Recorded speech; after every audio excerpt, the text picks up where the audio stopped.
Good day, everyone. I salute all of una wey dey support any political aspirant. This Nigeria don become Nollywood industry. Any film wey dem dey release, make we just dey watch am, make we dey laugh. The matter wey I come gist una this morning na the matter wey happen during the Rubin my program on Channel TV yesterday.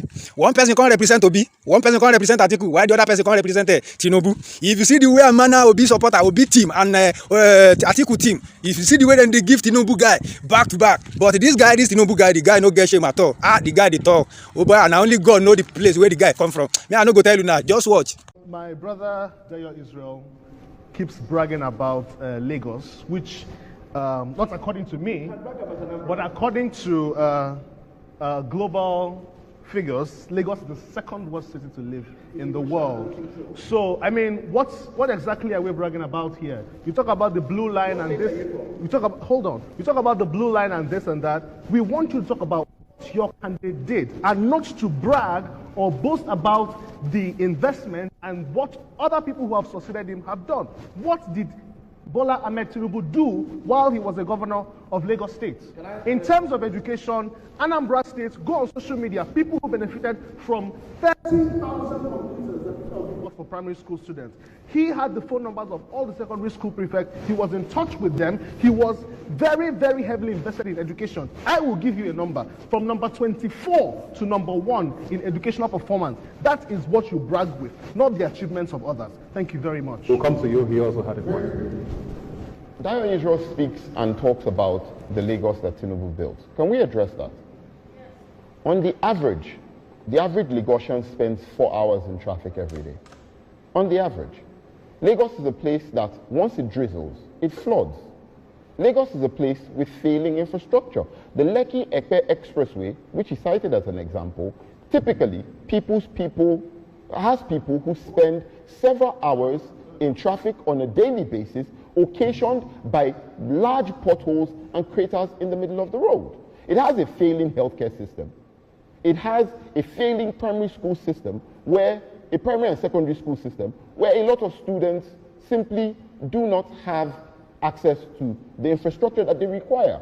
So when he speaks about Lagos has a thuggery problem, where we have an entire underworld cartel that creams 200 million naira daily off the sweat of Lagosians in Lagos. Lagos's businesses are taxed multiply and are groaning under the consequences. Let us actually address the Lagos that Tinubu built. The Lagos that Tinubu built was built from the Lekki corridor all the way to Epe. Everything else he inherited. Let us look at the Lekki-Epe corridor. It's a glorified slum with a lack of all the amenities that everybody in a mega city that they like to style Lagos at should take for granted. It simply does not exist. And we should be warning everybody that anybody who says that they want to export the Lagos that we see and we experience on a daily basis to the national level is threatening the lives, welfare, and well-being of the average Nigerian from Port Harcourt to Maiduguri, from Kogi to Kwara, and every other part of the country. What Lagos did Tinubu build? Can I respond? Thank you very much. You know, I like your presentation, but people from your state who flood Lagos every day at the backs of trucks and trailers and night buses would not agree with you. They are not staying in their own state, they're coming into Lagos, and that is why we have thousands of people putting pressure on our social investment program and on our public amenities and facilities. And that Lagos was the Lagos that Asiwaju Bola Ahmed Tinubu started the program to pay the WAEC fees of every pupil in our schools in Lagos, either they were Lagosians or people that came from your state and your state. Asiwaju Bola Ahmed Tinubu is not a tribalistic individual and has continued to inspire the governors that has accommodated people in the state. So that's the reason why you see that our infrastructure, but we are not staying on that. We continue to expand the infrastructure. Yes, there have been traffic, but we have done a lot of investment in our road infrastructure. We have introduced the last mile buses. We have introduced the large buses and the BRT lanes in Lagos State, for example. We have expanded 500,000 people go through our large ferries every day. And in addition to that, we are doing the coastal road and the regional roads across the Lekki to create alternative routes to get to the international airport. We are every day investing everything that we have into making Lagos better. And that's why every day millions of your people are entering into our Lagos. It is insulting of you to come on this platform and speak against the progressive families that have continued to build and and make Lagos a safer place for people to come into.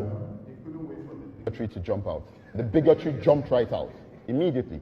The bigotry jumped right out. We do not live in Lagos for free. We pay taxes. I probably pay more taxes, and I'm not even from Anambra. I probably pay more taxes to the Lagos state government than you ever have.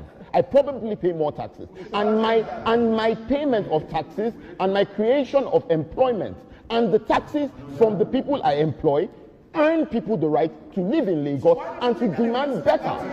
Maybe it would also improve like Lagos. So to insult Lagos is totally Nobody insulted Lagos. Nobody insulted. Very quickly now, okay. We need to take 1 minute statements from 3 of you before we move. Thank you so much, Ebuka. First, let me start from the right honorable gentleman, my brother's point. First, the fact that my candidate has people to send to represent the interest shows that it's not just a government of himself, but a government of collective ideologies. He has a team and has been known for that, for always bringing together the best and the brightest of mind to work with him. But let me go to the data. It's easy to spew data and statistics and all of that. But let me tell you something. Yesterday, I was coming from Ibadan just to be here today to join you. And I drove from Ibadan to Lagos in about an hour. I could not believe that we had reached redemption camp because of the development that had come to Lagos-Ibadan Expressway. 16 years of the PDP administration, Lagos-Ibadan Expressway was in a comatose. So the people who now ride on Lagos-Ibadan Expressway will not agree with you that the APC government has not done enough. People can now ride from Abuja to Kaduna by rail services. They will not agree with you that the APC government has not improved their life. 32.6 million people in more than 7 million households across 708 local governments in Nigeria who are benefiting from the conditional cash transfer will not agree with you that the APC government have not improved their life. Or the students of Fupre in Delta, ATBU, Funai Ebonyi, BUK in Kano, who are benefiting from the energizing education program, which universities have been powered by our energized education program, will not agree with you that APC is useless. Or the people who are benefited from the national mass metering program, the solar power Niger program, and also people who are going to benefit from our cement power plant, which your candidate wants to now steal the credit by saying he will complete if he gets elected, would not agree with you that the APC has not been useful. And for my right honorable friend who is here, let me speak to you. Second Niger Bridge, 16 years of your government did nothing to that, more than laying foundation on foundation. But we have made that a reality. Thank you.